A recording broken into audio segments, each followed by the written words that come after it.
Em estúdio já temos Laurindo Vieira e David Mendes, são os nossos convidados residentes para a revista Zimbo.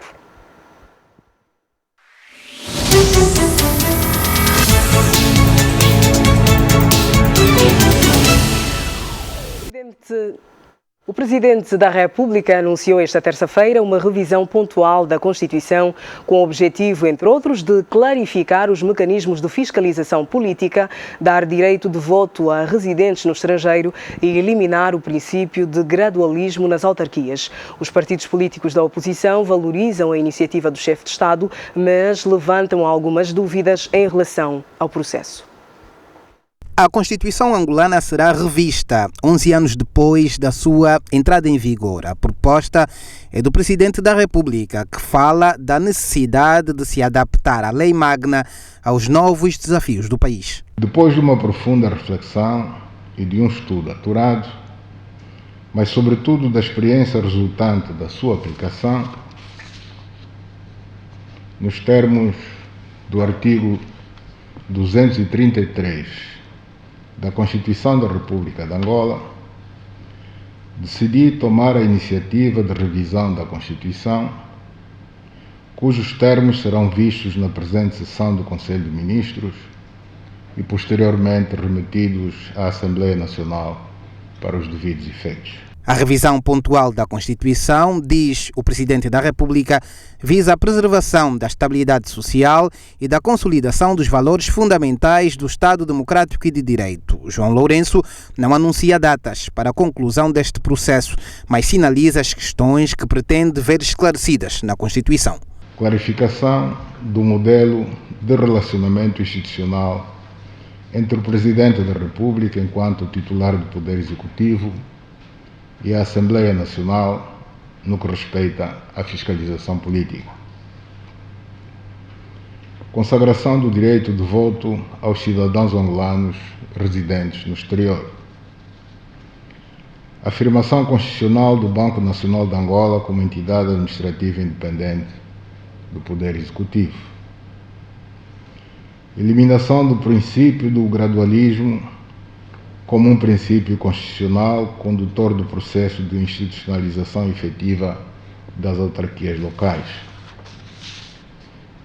A constitucionalização de um período fixo para a realização das eleições gerais, entre outras matérias. Com estes pronunciamentos do Presidente da República, instalou-se o debate à volta da revisão da Constituição e a reação dos partidos na oposição não se fez esperar.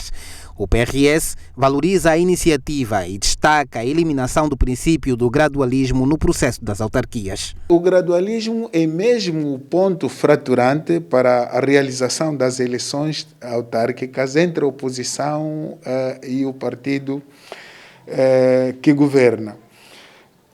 Não sabemos bem o que vai acontecer, mas se puder-se consagrar a realização das eleições em simultâneo em todo o país, já será muito bom. Já a Casa CE dá nota positiva à iniciativa de revisão da Constituição da República. Isto é positivo na medida em que poderá fazer parte talvez da adequação de todo um pacote que ainda que estamos a discutir e que estamos a ver que vão suportar as eleições autárquicas e mesmo também aquilo que nós estamos a pensar da necessidade de ter que se rever, não é verdade, a própria lei da Comissão Nacional Eleitoral. A UNITA exige, entre outras questões, a eleição direta do Presidente da República. O Partido do Galo Negro levanta algumas dúvidas em relação ao processo de revisão da Constituição. Numa fase pré-eleitoral, uma revisão da Constituição pode levantar suspeições, podendo ter como objetivo a não realização das eleições gerais de 2022. A menos que esta vise desencadear um amplo consenso nacional sobre questões que preocupam a sociedade em geral. Mas devo referir que, neste momento, não existe nenhum diálogo institucional que o confirme. O receio do adiamento das eleições é também uma preocupação partilhada por alguns setores da opinião pública. O tema foi esclarecido em conferência de imprensa. A Constituição estabelece 5 anos para o mandato do Presidente da República e dos deputados da Assembleia Nacional esses órgãos constitucionais em funções terminam o mandato em 2022 e a revisão constitucional não é um mecanismo suscetível de determinar a extensão do mandato dos órgãos constitucionais. Portanto, nem que esteja a decorrer um debate sobre a revisão da Constituição, isso é motivo para que se não realizem eleições. Portanto, não há qualquer relação, nem vejo qualquer possibilidade de uma revisão constitucional impedir a realização de eleições. A proposta de lei de alteração à Constituição da República de Angola já foi depositada na Assembleia Nacional. O processo anunciado pelo Presidente da República deve abranger pelo menos 40 artigos da Lei Magna. E vamos começar a olhar então para este assunto na revista Zimbo. Dr. David Mendes, vou começar por si e comecemos a olhar para os procedimentos. O Presidente da República tomou a iniciativa, tem legitimidade para o fazer, mas após dar entrada à Assembleia Nacional, o que é que acontece a seguir? Estamos perante uma proposta do Presidente da República. O Presidente da República coloca os limites daquilo que pretende ver alterado. Isso é, o Presidente da República, nos termos do artigo 233 da Constituição, porque tem iniciativa para alteração pontual da Constituição, tendo necessidade, no seu entender, de alterar aproximadamente 28 artigos, uns de forma a aclarar, outras um pouco mais profunda por inexistência de algumas normas reguladoras, decide levar à Assembleia para que a Assembleia aprove a sua proposta de alteração à Constituição. A Assembleia, recebida essa proposta, leva à discussão. Se for aprovado, é necessário 2/3 dos deputados para validar as propostas do Presidente. Se derem essa validade, se aprovarem essa proposta do Presidente, se os 2/3 aprovarem, ela entra em funções. Aqui que entenderam uma questão. Muita gente diz que o Presidente devia introduzir mais, devia introduzir menos. O Parlamento, embora sendo o órgão competente para aprovar a proposta, não tem competência para alterar, a não ser que negocie a alteração. Se o Parlamento não estiver de acordo, não vota favorável, quer dizer que não aprova. Vai dizer-nos, Dr. David, quais são as possibilidades do Parlamento face à proposta ou às propostas apresentadas pelo Presidente? Podem aprovar os artigos que foram enviados, não aprovar ou aprovar além daquilo que foi enviado? É sim ou não? Não. Então o que é que vai acontecer? A Assembleia tem 2 caminhos, aprovar ou não aprovar. Não pode aprovar além daquilo que lhe foi solicitado. Aí teria que negociar com o proponente. A Assembleia não pode, de per si, alterar aquilo que trouxe o proponente. Deverá ater-se aos pontos que foram sugeridos. Aceitá-los, pode propor redação para melhor compreensão, mas não pode alterar os conteúdos ou introduzir novos conteúdos à proposta. Na medida em que a Assembleia também tem capacidade para fazer um projeto de alteração. Tendo a Assembleia capacidade para poder alterar a Constituição, não estando de acordo, ela própria pode ter iniciativa para a alteração. Está bem, por agora vou ouvir também o Dr. Laurindo Vieira. Dr. Laurindo Vieira, que opinião tem sobre a proposta de revisão pontual da Constituição feita pelo Presidente da República? Bem, Vem responder a um clamor da sociedade? Em alguns pontos? Acho que sim. Mas deixe-me dizer, a minha visão sobre o projeto de revisão pontual da Constituição é positivo. Positivo, e vou justificar porquê. Primeiro, começando por dizer que eu não sou jurista, já o afirmei várias vezes, e não hei de acrescentar nada de novo a tudo quanto já foi dito. Aliás, a própria hermenêutica jurídica nos informa que quando determinados fenómenos jurídicos vão a debate e tecnicamente parecem estar esgotados, eles acabam por cair muito na lógica da repetibilidade. E é isso que está-se a verificar. Porque desde o momento em que o Sr. Presidente anunciou a revisão pontual da Constituição, houve um grande debate em torno destas matérias e mesmo não estando esgotado, mas boa parte dos juristas, sociedade civil e partidos acabaram por cair muito na repetição dos mesmos factos. Isto é muito comum. Agora, a mim o que me interessa é entrar um pouco na dinâmica da sociologia jurídica para dizer que em matérias desta natureza é sempre fundamental que exista um caráter prospectivo relativamente à Constituição. Prospectivo não na dimensão jurídica da palavra, mas na dimensão sociológica da palavra. Ou seja, as Constituições, quer na sua feitura, quer na sua reforma, devem sempre obedecer uma ideia do futuro, para que não estejamos agarrados necessariamente ao presente. E quando digo que devemos estar agarrados a uma dimensão prospectiva, segundo a sociologia jurídica, por exemplo, podemos tomar aqui o exemplo da necessidade de clarificar o modelo institucional do Presidente da República e a Assembleia. Clarificar implica dizer clarear, porque alguma coisa não está clarificada. Se não está clarificada, quer dizer que a partir deste momento há uma dimensão prospectiva que vai contribuir para que as gerações vindouras, o próprio Parlamento e o Presidente da República consigam coabitar com o mínimo de conflitualidade nestas matérias. Por isso é que a sociologia jurídica tem esta dimensão prospectiva da lei e da Constituição. Que outras matérias é que gostaria de ver alteradas nesta revisão que vai ser feita à Constituição? Eu parto sempre do primado que o mais importante na vida não é perder o cais, não é? Ou seja, chegar tarde ao cais, quando estamos numa viagem, não é uma tragédia. Tragédia é perder o cais, porque virá sempre um outro comboio a seguir. Por isso, para mim, estas matérias enquadram-se naquilo que é hoje a revisão constitucional. A seu tempo, outras virão. Então, cada coisa a seu tempo. Repito, o mais importante não é perder o cais, mas sim tomar um outro comboio para prosseguir a viagem. Mas esta decisão do Presidente João Lourenço vem ou não dar resposta a um clamor social? Porque durante muito tempo ouviu-se membros da sociedade civil e até representantes de partidos políticos solicitarem a revisão de alguns pontos da Constituição. Eu acredito que sim. Vem dar um clamor, vem responder a um determinado clamor. Vem responder. E, aditivamente, na política há duas componentes. Há a componente da razão e há a componente do mérito. As pessoas foram sempre falando na razão. É necessário alterar alguns pontos da Constituição. E até que foram alterados. E aí estamos na lógica do mérito de quem o fez.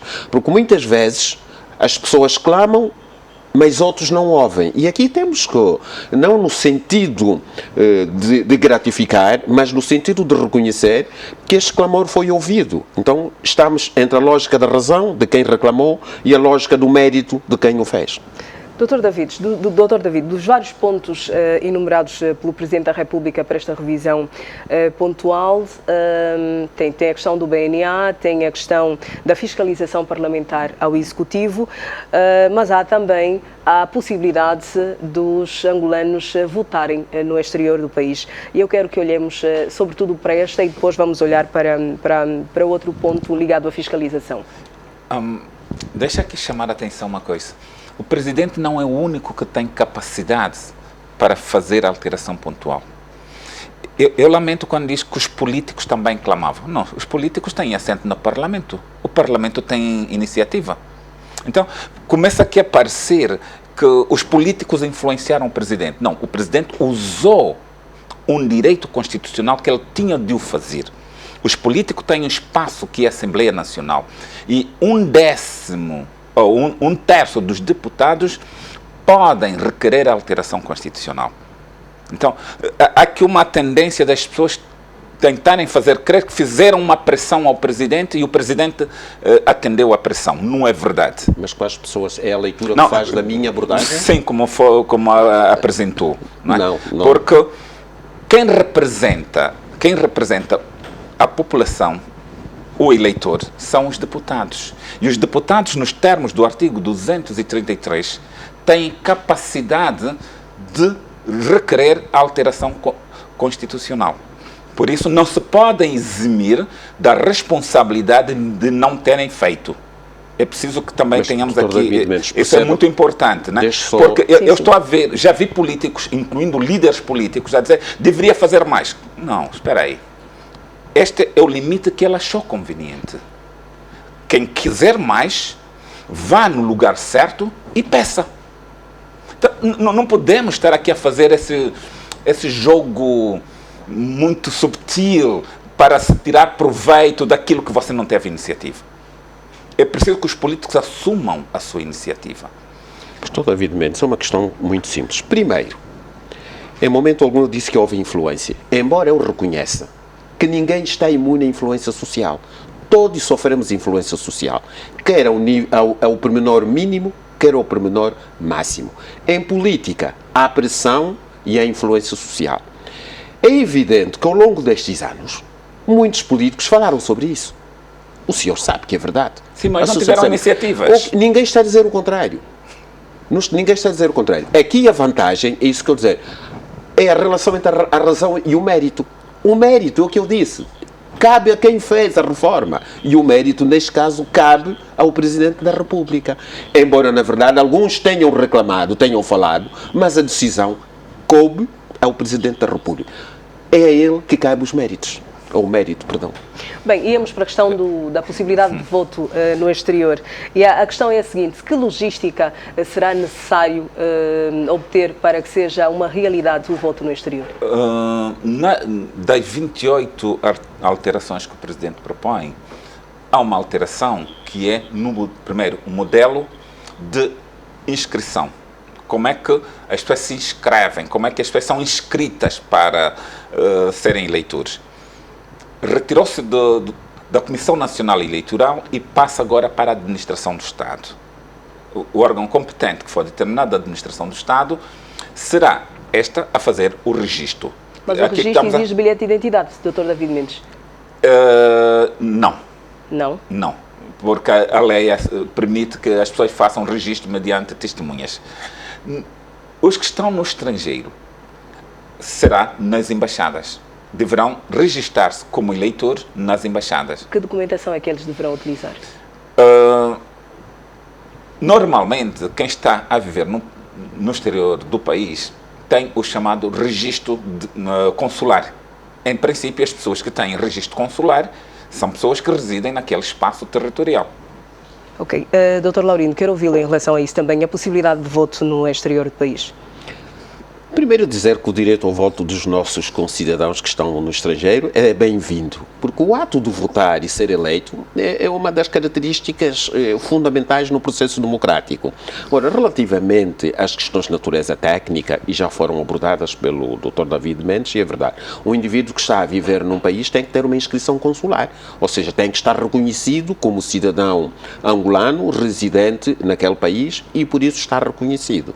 Nesta matéria, as inscrições serão com base no registro consular, embora na verdade outros tenham o bilhete de identidade. Se a memória não me falha, também já é possível tirar o bilhete de identidade nos nossos serviços consulares. Sim, mas para tratar de bilhete de identidade é necessário o assento de nascimento, e nós sabemos das dificuldades para se conseguir o assento de nascimento mesmo aqui a residir no país. Sim, o processo normalmente é solicitado lá e depois é tramitado a partir das instituições angolanas. Bem, o que nós esperamos é que as instituições que vão trabalhar nesta matéria agilizem este processo para que depois não se caia novamente em alguma Quer dizer, no sentido de olha, não podemos avançar porque não conseguimos resolver as questões de natureza administrativa. Deve existir esta celeridade, deve existir esta capacidade de resolução imediata destas situações para que os nossos irmãos possam exercer este direito que lhes cabe. Outro dos pontos tem a ver com a questão da fiscalização parlamentar ao Executivo angolano. Reclamou-se e vimos várias vezes os membros, os nossos deputados, os representantes do povo, dizerem que não era correto eles serem impedidos de fazer esta fiscalização. Não há fiscalização ao Executivo. Daquilo que eu li, é possível ser indagado, serem chamados os ministros de Estado, os ministros, os governadores, para a comissão especial ou de especialidade no Parlamento, para serem ouvidos sobre alguma matéria. Daí, dessa audição é remetida ao chefe de Estado enquanto titular do Poder Executivo. Não é dado ao Parlamento poderes de aplicar ou de pedir que se apliquem medidas políticas. Isso é, não há responsabilização política. Isso é importante. Mas há a possibilidade de se chamar os membros do Executivo à Assembleia Nacional para esclarecerem as comissões de especialidade. Para esclarecerem determinadas questões. Mas sem responsabilização política. Sem responsabilização política. A outra questão, Dr. Laurindo, e olho para si porque é uma questão que tem a ver com as autarquias. A questão de avançar-se ou não em simultâneo em todos os municípios que nós temos com as autarquias. É um dos pontos que vai ser revisto. Sim, é um dos pontos que vai ser revisto e isto inscreve-se novamente na dimensão prospectiva da lei que eu acabei de afirmar. Eu penso que este foi sempre um ponto de estrangulamento entre o Executivo e o Governo, porque na verdade não existia uma base de harmonia política relativamente a este ponto. Uma vez retirado da Constituição a questão do gradualismo, penso que estão criadas condições para que se possam avançar, ainda que não seja na primeira edição, na primeira eleição, mas pelo menos do ponto de vista constitucional, acredito que estão criadas as condições para que se possam avançar em todos os municípios. E eu acho que isto também foi uma vantagem ter pensado nestas situações, porque acredito sempre que a lei, e neste caso mais geral, a Constituição, não pode nem deve ser vista como um obstáculo à democracia nem ao desenvolvimento político e económico do país. Temos que encontrar modalidades de uma harmonia social no sentido de podermos avançar. Uma vez que foi feita a leitura para se retirar do ponto 1, penso do artigo 245, que o Dr. David Mendes conhece melhor estas coisas. 242, eu acho que estão criadas, estão abertas as portas para Dr. David Mendes, a proposta retira o número 1, mas mantém o número 2 do artigo 242. Deste modo, o gradualismo sai ou não da Constituição? Sai da Constituição, mas não sai da aplicação, porque remete para aquilo que seria o direito secundário, para uma lei ordinária. Não é verdade e nem pode ser interpretada como verdade que, ao se retirar o gradualismo da Constituição, se está a dar um passo para eleições em todo o espaço territorial. Não é verdade, nem pode ser assim interpretado. Estaríamos a induzir as pessoas em erro. Remete-se para uma lei ordinária. E por que é que se remete para a lei ordinária? Para que não se levantem problemas de constitucionalidade.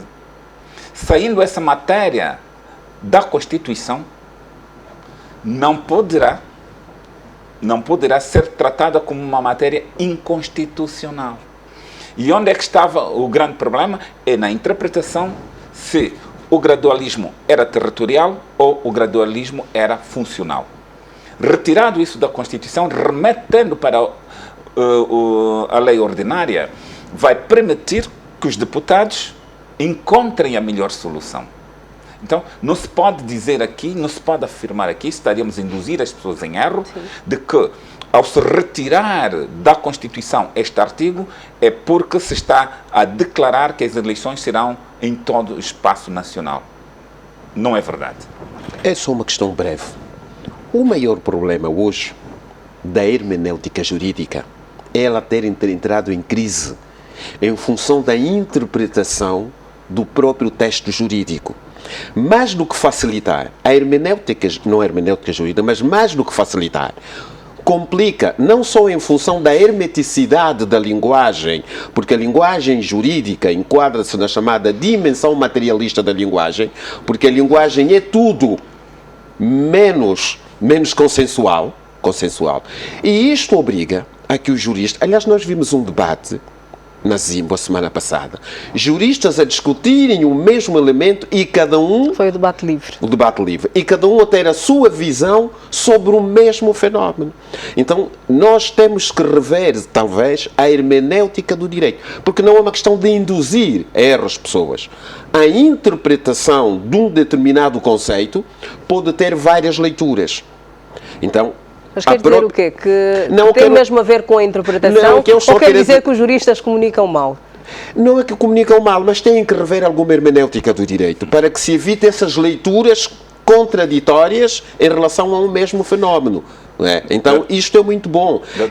Isto é fundamental. Isto é fundamental para que o direito continue a ser a ciência que é. Doutor, a norma deve ser interpretada no seu contexto. Perfeitamente. Então, eu estou interpretada no meu contexto. A norma não é estática. Uma mesma norma, num contexto próprio, interpreta-se também segundo aquele contexto.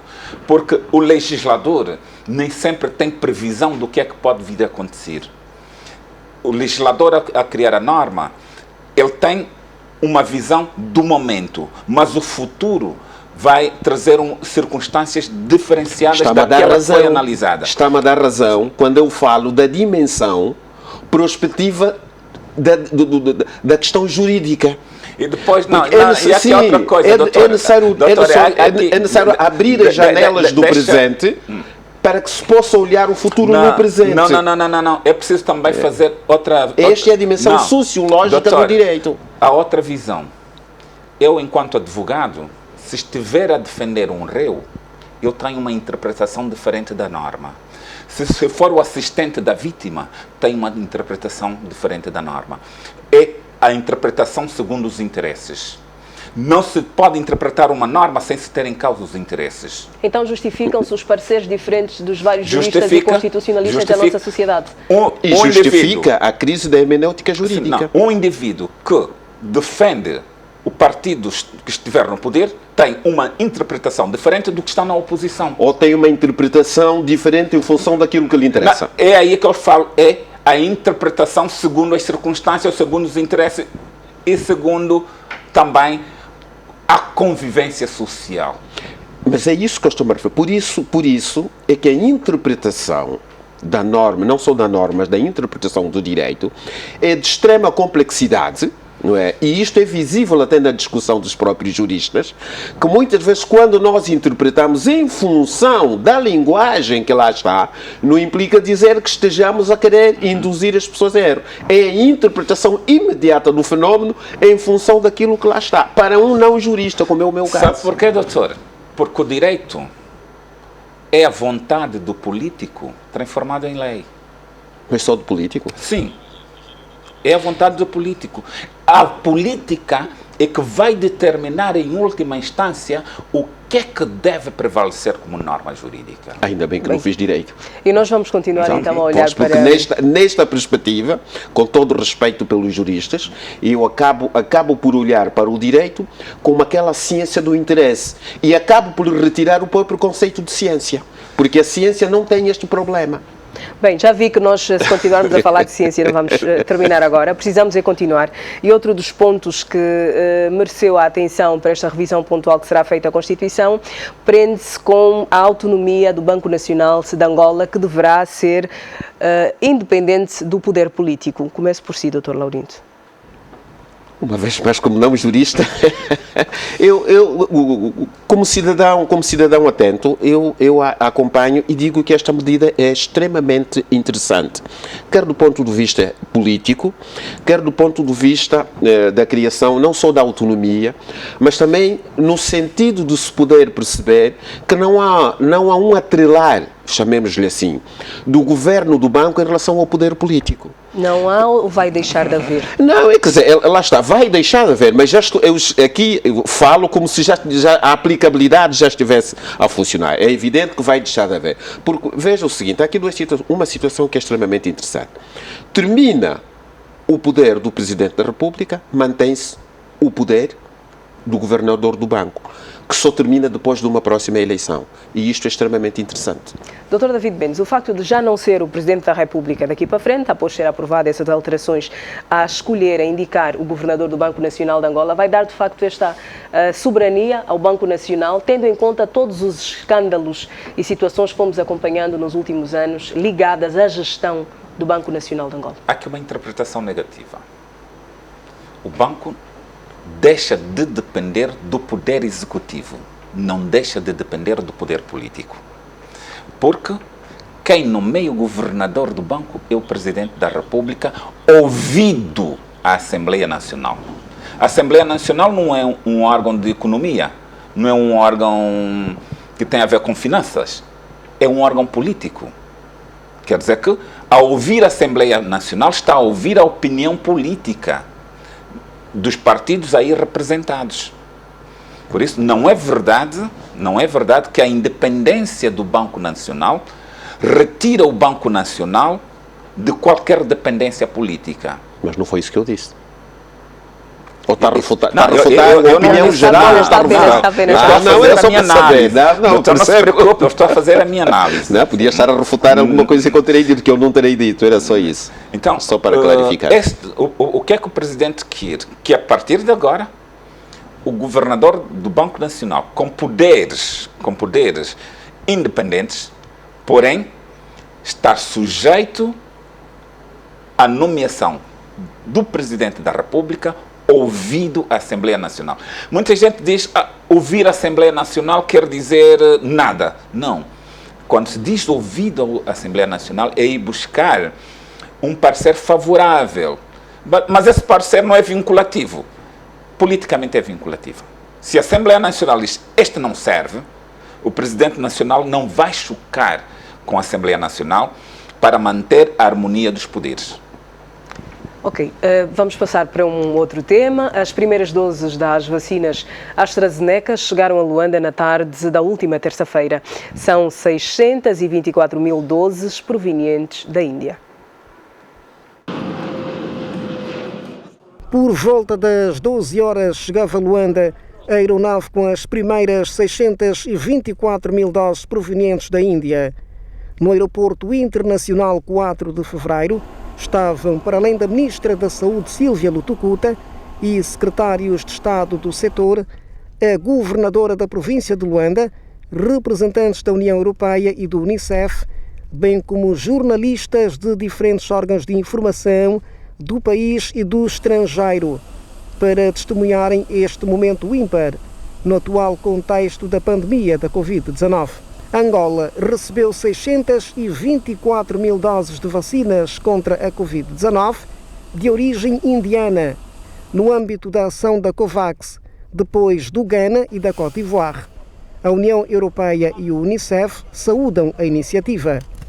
E tenho imenso gosto em estar aqui hoje, na medida em que acabam de chegar as primeiras vacinas produzidas na Índia, mas que chegam através justamente desta plataforma COVAX, que permite o arranque da campanha de vacinação em Angola e que irá continuar a possibilitar a chegada de vacinas a Angola e a outras partes do mundo. Que as próximas venham e para que a população seja vacinada segundo o plano que foi definido pelo Governo. É muito importante para o país. O Governo angolano está a trabalhar com a iniciativa COVAX, formada pela Aliança Global para Vacinas e Imunização, a Organização Mundial de Saúde e Coligação de Inovações na preparação para as epidemias, a fim de garantir que o país tenha acesso às vacinas. No quadro do combate e prevenção contra a Covid-19, o governo angolano desembolsou 32 mil milhões de kwanzas. As vacinas chegaram ao país e as pessoas já começaram a ser vacinadas. Dr. Laurindo Vieira, quero ouvi-lo. A vacinação em massa ocorreu ontem, com perto de 1000 pessoas vacinadas e hoje foram perto de 2000. Lembrando que a prioridade vai para o pessoal ligado à saúde. É uma boa notícia. É daquelas notícias esperadas. Estávamos à espera há bastante tempo que a vacina chegasse. Não há muito para comentar, mas o plano de vacinação, para mim, é aquele que se enquadra numa perspectiva esperada. Começamos em Luanda, Cabinda, Lubango, e a prioridade das pessoas que nesta primeira fase estão a ser vacinadas também é aceitável, porque na verdade nós temos que reconhecer, apesar da vida ser igual e ser importante para todos, porque a vida humana é sempre vida humana, mas há pessoas de maior risco. Estão expostas. Então é fundamental que estas pessoas tenham uma prioridade. Agora, o que nós esperamos aqui, porque estas vacinas são uma doação. Sim. O governo vai ter depois que entrar no mercado para comprar outras vacinas para vacinar. Já está a negociar, sim, já está a negociar. Para ver se até junho chegam aqui outras vacinas. Porque senão vamos ter problemas sérios nesta matéria. Então, o que se pode dizer aqui é uma notícia agradável, é uma notícia esperada e vamos esperar, quando a vacinação começar em massa, que tenhamos a disciplina necessária para que todos possamos ser vacinados. Dr. David, chegaram as vacinas, mas é necessário haver bom senso e respeito pelas regras impostas pela Comissão. É verdade. Estamos a ver mais ou menos 312 mil pessoas a serem vacinadas. Não é nada. Porque cada pessoa tem que levar 2 doses. Sim, sim. Essas... Chegaram 624 mil doses. 624 mil. 620. Vai dar para 312 mil pessoas só. Muito pouco. Bem, mas pouco. É oferta, doutor. Temos aqui que já nos programas passados eu defendia, quando falávamos da Sputnik. Nós não levamos a sério e ficamos no fim da fila. Aqui repetimos várias vezes, estava-se a influenciar política e economicamente a não aceitação da Sputnik, e hoje estamos a correr na Rússia para podermos ter a Sputnik. Itália está a proibir a exportação, Brasil vai proibir ou está a proibir a exportação e os Estados Unidos também está a proibir a exportação. Mas tendo em conta a realidade da pandemia no mundo, não era previsível que existisse esta busca desenfreada pelo acesso às vacinas, doutor? Era previsível. Era previsível. Por isso é que eu digo, nós aqui alertávamos pela Sputnik. Porque é uma tendência comunista. No comércio não há comunismo. Não, mas as farmacêuticas também têm as suas prioridades, não acredita que seja assim? Não, cada país fixa, porque as farmacêuticas são desses países. E esses países compraram grandes lotes para si. E os países sem dinheiro ficaram pendurados. Estávamos a ver uma luz no fundo do túnel na China e na Rússia. Nós ficamos à espera que a América decidisse. Só depois da América decidir, depois da Europa decidir, é que nós estamos a ir atrás. Deveria ser o contrário. Cuba está a passar agora para a terceira fase da experimentação. Nós não estamos a correr atrás da Cuba para ficarmos logo à frente da fila. Estamos à espera quando Cuba decidir, ok, está pronta a ser vendida, para nós dizer, nós também queremos. Nós precisamos nos antecipar. Porque este número de pessoas é um número ínfimo. 300 mil pessoas num país de quase 50 milhões de habitantes. Não é nada, é uma gota no oceano. Mas a Comissão diz que a previsão é vacinar até 52% da população com vacinas de outras farmacêuticas. Não acredita que isso vai acontecer em algum momento? Se só agora é que estão a pensar negociar, que país é que tem disponibilidade para vender enquanto não vacinar a sua população? Nós temos que agir com realismo. Nós temos que estar na fila antes. E mais até, a vacina russa é mais barata que a dos outros países. Por que é que nós não estivemos antes na fila? Só agora é que estamos a partir já em prejuízo. Não era questão da confiança, Dr. David? Não acredita que isso influencie? Que as pessoas fiquem à espera que os outros, mesmo na vacina, algumas pessoas estão à espera que primeiro uns tomem e ver se vai haver alguma reação adversa e só depois sentir-se motivado no a mundo arriscar. no mundo do comércio você fica na fila porque ainda não pagou, estás na fila. Podes depois, ainda desistir, vais a tempo de desistência, mas tens de estar na fila, tens que apostar, tens que acreditar. Nós não acreditamos. Nós estávamos à espera da boa-fé das pessoas, que não haveriam de nos fornecer. O mundo está globalizado. É mentira, o mundo não está globalizado coisa nenhuma. Só está globalizado para eles virem para cá. Para cá eles vêm à vontade. Agora decida ir para lá. Vamos dizer que não entra, porque aí já não há globalização. Dr. Laurindo Vieira, tem esta visão pessimista da situação ou acredita que, tal como chegaram as vacinas agora, esta oferta da AstraZeneca, vão chegar também outras vacinas de outras farmacêuticas e o país vai conseguir vacinar até 52% da população como está previsto? Se formos pragmáticos, a análise do Dr. David Mendes não foge a uma determinada razão. E é necessário perceber, vejamos o seguinte, por exemplo, a vacina que chegou a Angola é uma vacina produzida na Índia, sobre a égide da Universidade de Oxford, não é? Do Reino Unido. E por que eu começo por aí? Porque quando nós temos, apesar de estarmos a viver um momento contingencial relativamente a esta situação, mas a África tem que avançar. Quando diz a África tem que avançar, o que é que quer dizer? Nós não podemos continuar a estar na periferia das decisões dos outros. E como é que podemos assumir isso? Temos que apostar na ciência. Temos que apostar muito na ciência, porque enquanto não produzirmos fármacos, enquanto não tivermos laboratórios, enquanto não tivermos indústria transformadora a nível da ciência, seremos sempre os últimos na escala mundial relativamente a estas situações. Porque veja, a Índia é um dos países que hoje vem subindo do ponto de vista económico, do ponto de vista social, mas há 50 anos ou há 30 anos a Índia estava muito além do desenvolvimento. É importante investirmos mais na ciência e na investigação. É importante investirmos mais na ciência, até para produzirmos os nossos fármacos. Nós não produzimos, a não ser que eu esteja enganado, nós não produzimos um antipalúdico. Então, tendo a malária como a principal causa de morte há muitos anos. Deixa-nos, relativamente a estas situações, temos que temos de estar atrás da Rússia, porque há relações históricas irmanadas, e estas relações históricas de um passado comum, pode ser que eles consigam rever esta situação e dizer, bem, pronto, vamos ajudar Angola. Mas ficamos mal na fita.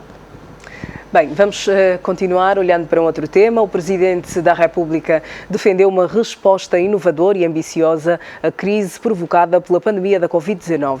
João Lourenço, que discursava por videoconferência no segundo Fórum sobre recuperação pós-Covid, apontou a desaceleração do crescimento económico e a retração do desenvolvimento humano e sustentável como situações que têm provocado a fragilização do tecido social, o empobrecimento acentuado das famílias e o aumento do desemprego. Esta situação tem provocado uma fragilização do tecido social, o empobrecimento acentuado das famílias, o aumento do desemprego, sobretudo juvenil, e a redução das oportunidades do mercado informal. Perante este quadro, a nossa ação para o futuro necessita de respostas inovadoras e ambiciosas para enfrentar esta grande crise, que, apesar da sua complexidade, pode constituir também uma oportunidade para forjar uma plataforma de ação conjunta entre as nações. No início da pandemia, antevia-se para os países africanos um cenário de catástrofe humana sem precedentes, agravado pelas múltiplas condições de vulnerabilidades estruturais existentes, propícias a inverter os progressos conseguidos nas últimas décadas na luta contra a pobreza e na luta contra o crescimento das desigualdades sociais. Felizmente, os países têm conseguido resistir através de medidas de biossegurança, tratamentos e cuidados sanitários, acesso aos testes e início de uma ampla cobertura de imunização através das vacinas, cujo acesso deve ser considerado como um bem público global e acessível a todos. Reafirmamos o compromisso de Angola com a Agenda 2063, que tem como princípio o desenvolvimento sustentável, a coesão social e a paz, para encontrar soluções africanas para problemas africanos, em busca da África que nós queremos, como refere a Carta da União Africana.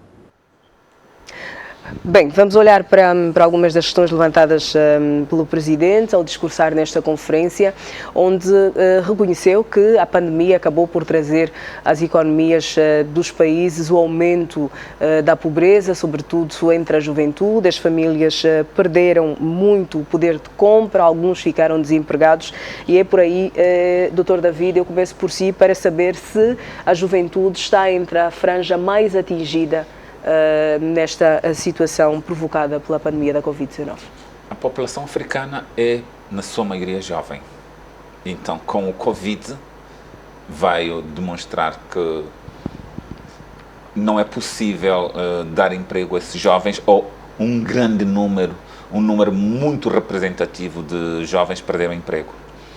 Estamos a dar exemplos em Angola, as petrolíferas despediram muita gente, a hotelaria despediu muita gente, não há turismo. Agora, não temos que ficar, não é, a lamentar, temos que nos reinventar. E como é que se pode reinventar face à situação real, atual? Investirmos mais no produto interno. O que é que eu quero dizer isso? No homem. O que é que acontece? Os jovens hoje, qual é o sonho do jovem? É emigrar. Por que é que o jovem quer emigrar? Porque não há perspectivas. Então nós temos que investir mais internamente, temos que investir mais na juventude, temos que investir na qualificação do jovem e abrirmos caminhos para que haja o empreendedorismo. Se ficarmos à espera que o Estado venha dar emprego aos jovens, não vamos sair disso. É preciso que se abra caminho para que os jovens criem empresas, sejam mais atrevidos no mercado. Como se diz, quem quiser ser rico, vá para o empreendedorismo. Quem quiser ser pobre, procura emprego. Então temos de estimular os jovens. Procura emprego só ou procura emprego no Estado? No Estado, na empresa de segurança, né? Como hoje ainda ouvi, né? Eu fiquei estupefacto. Um segurança de um banco ganha 30 mil kwanzas. Eu fiquei, sei lá, estupefacto, não é possível. Um segurança de um banco ganhar 30 mil kwanzas. Esse segurança está em condições de preparar o assalto ao banco. Então, nós precisamos reinventar. Hoje está-se a dar passos fortes na agricultura. Precisamos treinar os jovens para ir para a agricultura. Ir para a agricultura não é ir pegar a enxada, como estávamos habituados com os nossos pais. Não. Hoje a agricultura está muito mais além. Observarmos os talentos. Esses programas que muitos países têm de oferta de cursos de pós-graduação para os melhores, não, é para roubar os cérebros. Porque o indivíduo que está aqui é um excelente quadro, uma pessoa com visão. Vai lá fora fazer uma graduação, já não volta. Porque vai encontrar condições de trabalho que jamais terá no seu país. Dr. Laurindo Vieira, faltam perspectivas e ousadia aos jovens para crescerem e criarem outras oportunidades? Não vejo falta de ousadia, não vejo. Porque, em primeiro lugar, dizer que o discurso do Presidente da República aborda uma verdade. Nós temos várias situações. E a verdade que aborda deriva da análise dos factos feitos em função da realidade social. Por isso é um discurso muito mais sociológico, se quisermos, do que político. Porque não é a verdade do Presidente, mas é a verdade dos factos. E a verdade dos factos apontam para isso. Eu não vejo falta de ousadia, porque os jovens são ousados.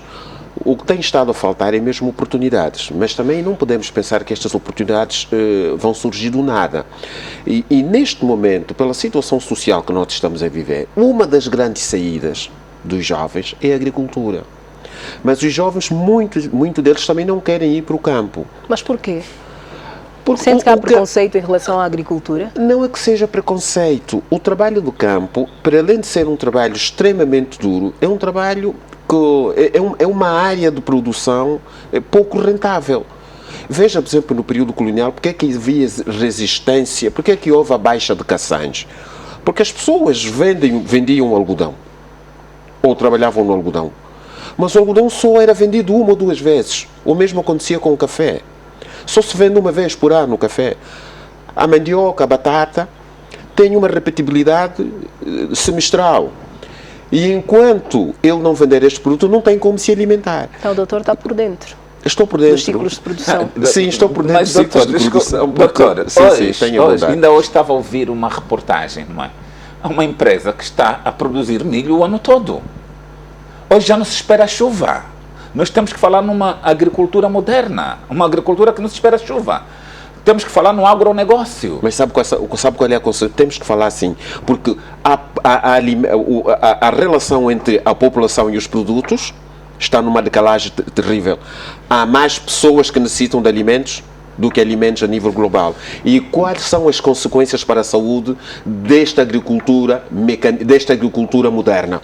São as diabetes, a hipertensão e outras patologias derivadas, não é, destes produtos que muitas vezes, não digo falsificados, mas cuja produção não obedece aos critérios naturais. E nós em Angola ainda estamos em condições para fazer agricultura natural. Não podemos ir na agricultura de subsistência. E não podemos empurrar os jovens para a agricultura de subsistência. Não estou a empurrá-los, só estou a justificar porque é que muitos não vão para a agricultura. Nós podemos ter agricultura associada à indústria, à agroindústria. Produção de tomate. Vamos dizer que o tomate é sazonal, ok. Mas você pode ter pequenas fábricas de produção de tomate. Houve a colheita, está num frigorífico que vai aguentar o ano todo. Não há maçã o ano todo no mundo. Também mas nós comemos a maçã todo o ano. Sim, mas o jovem não tem capacidade financeira. Tem que ser os grandes latifundiários que vão criar estas empresas e dar emprego ao jovem. Agora, o jovem então já percebi que, na verdade, tudo vai passar por um investimento. Além da vontade de investimento. É um investimento, não é investimento financeiro, é investimento na formação. É que nós precisamos seguir. E vamos olhar para um outro assunto que também vai, com certeza, ser abordado pelos senhores. O custo dos subsídios aos combustíveis suportados pela Sonangol ascenderam aos $1.000 milhões. O facto tem pesado nas contas da companhia, que reclama do aumento no preço dos combustíveis. O PCA da Petrolífera veio dizer que não está para breve um aumento no preço dos combustíveis. Apesar de reconhecer que a decisão não compete a Sonangol, Sebastião Pai Querido Martins admite que o ajustamento será feito, mas não adianta datas. Este ajustamento será feito, mas por agora nós não prevemos fazer alteração a este preço tão cedo. E nem somos nós, são as autoridades que definem este preço. Nos últimos anos, com a forte desvalorização do Kwanza e a falta de refinarias no país, a Petrolífera enfrenta um cenário de prejuízos garantidos na distribuição de combustíveis que são comprados em divisas no exterior do país e comercializados internamente em moeda nacional. Uma situação que forçou a Petrolífera a adotar novas formas de definição do preço final. Internamente, com base nesta metodologia, e aqui gostaríamos de ressaltar que carece sempre do trabalho conjunto com o IRDP, a nível interno do setor, e também mais tarde com o próprio Ministério das Finanças. O apuramento deste valor das subvenções para 2020 em dólares é o equivalente a $1.000 milhões e $10 milhões. No ano passado foram comercializados no mercado interno cerca de 3.000 milhões de toneladas métricas de produtos refinados, uma diminuição de 21% provocada pelos impactos económicos da pandemia da Covid-19. A Sonangol poupou em 2020, mas haverão reajustes aos preços dos combustíveis. Dr. Laurindo, comece por si. Pai Querido diz que não será para já, não é para agora, mas reconhece esta necessidade. Bem, o facto de nos ter dito que não será tão cedo é uma indefinição intemporal. né? Não nos diz quando, pode ser amanhã, pode ser depois, mas aqui é uma questão, se for mais tarde melhor, e digo isso porque... Mas mais tarde o que quer dizer? Que seja daqui a 3, 4, 5 anos, talvez, embora na verdade eu não acredito que seja. Não, mas só dizer isso porque... Sim. Porque quando há aumento, quando há reajustes no preço do petróleo, há reajustes em tudo. Tudo acaba por subir, tudo acaba por ter preços, não digo exorbitantes, mas às vezes exorbitantes, que acabam por influenciar toda a vida social das pessoas. E estas são as chamadas medidas, embora necessárias, mas são as chamadas medidas antipopulares. Porque a população não gosta de ouvir este tipo de notícias, não gosta de ouvir o aumento dos combustíveis, porque isso tem um peso extremamente elevado no bolso do consumidor, no bolso do cidadão, e tem repercussão nos preços dos produtos básicos. Então, são medidas, às vezes necessárias, podemos entendê-las, mas é fundamental que este aumento não seja tão drástico, porque esta população já tem muitos problemas. Aumentar os problemas da população é meter a mão no bolso do cidadão. E é sobre isso que eu quero ouvi-lo, Dr. David Mendes, ouvi-lo também. No caso, existem preocupações, o Estado está apertado, a Sonangol é a petrolífera estatal, está apertada, aumentam-se os preços, vai-se ao bolso do cidadão, que de algum modo já está saturado do aumento dos impostos, da redução do poder de compra dos seus salários. Isso gera até alguma frustração. Como é que se pode sobreviver com tantas exigências, mas sem capacidade para... cumprir com estas obrigações? Primeiro, não é verdade que a Sonangol é que sofre com isso. Não é verdade. Porque quem subvenciona é o Estado. Quem sofre com isso é o Estado e não a Sonangol. A Sonangol pode dizer que o Estado está a dever a Sonangol, não paga o diferencial e quer que o Estado pague o diferencial. Porque não é a Sonangol que subvenciona o combustível, o Estado é que subvenciona o combustível.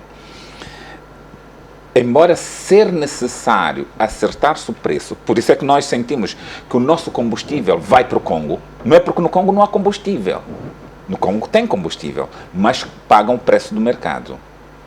E nós temos um combustível subvencionado. Mas é ou não o cidadão que mais sofre com estas alterações? Pode vir a sofrer, mas nenhum governo, em pré-campanha, aceita uma medida dessa. Não, eu não acredito que até antes das eleições esse governo aceite alterar o preço do combustível. Doutor Laurindo Vieira, o seu minuto nessa revista SIC. O meu minuto é de evocação e é dirigido, estamos no Março Mulher, mas eu destaquei um grupo social muito especial para mim, as zungueiras, e o meu minuto vai para estas senhoras guerreiras que lutam no dia a dia pela sobrevivência, passando por todas as tragédias sociais, por todas as dificuldades, incompreendidas às vezes pelos companheiros no lar, mas guerreiras que fazem da sobrevivência o seu modo de vida. Para elas, o meu minuto. Obrigada, Dr. Laurindo. Dr. David Mendes, o seu minuto. No minuto vão para duas pessoas, para o General Walla e para o Dr. Elder Chiuco. General Walla por ter sido vítima da manipulação da informação de um vídeo. A sua notariedade levou a que as pessoas detratoras tornassem um vídeo que tinha um conteúdo a ter outro conteúdo. E ao Dr. Elder Chiuco, pelo facto dele ter felicitado o presidente pelo seu aniversário na sua página de Facebook, há indivíduos que de forma agressiva o insultaram. Eu li vários comentários, eu disse, precisamos, e apelo aqui aos políticos, e eles sabem de quem eu estou a falar, para retirarem a sua tropa do Facebook. Não se faz. Estão a condicionar as pessoas. Por se alguém dedicar um especial carinho ao presidente no seu aniversário, chamam nomes que de arrepiar. Desculpa, eu aconselho essas pessoas, e eles sabem de quem eu estou a falar, para retirarem a sua tropa do Facebook. Obrigada, Dr. David Mendes. Dr. Laurindo Vieira, obrigada por ter estado connosco em mais um momento. Deste modo, senhor telespectador, nós concluímos esta edição da Revista Zimbo.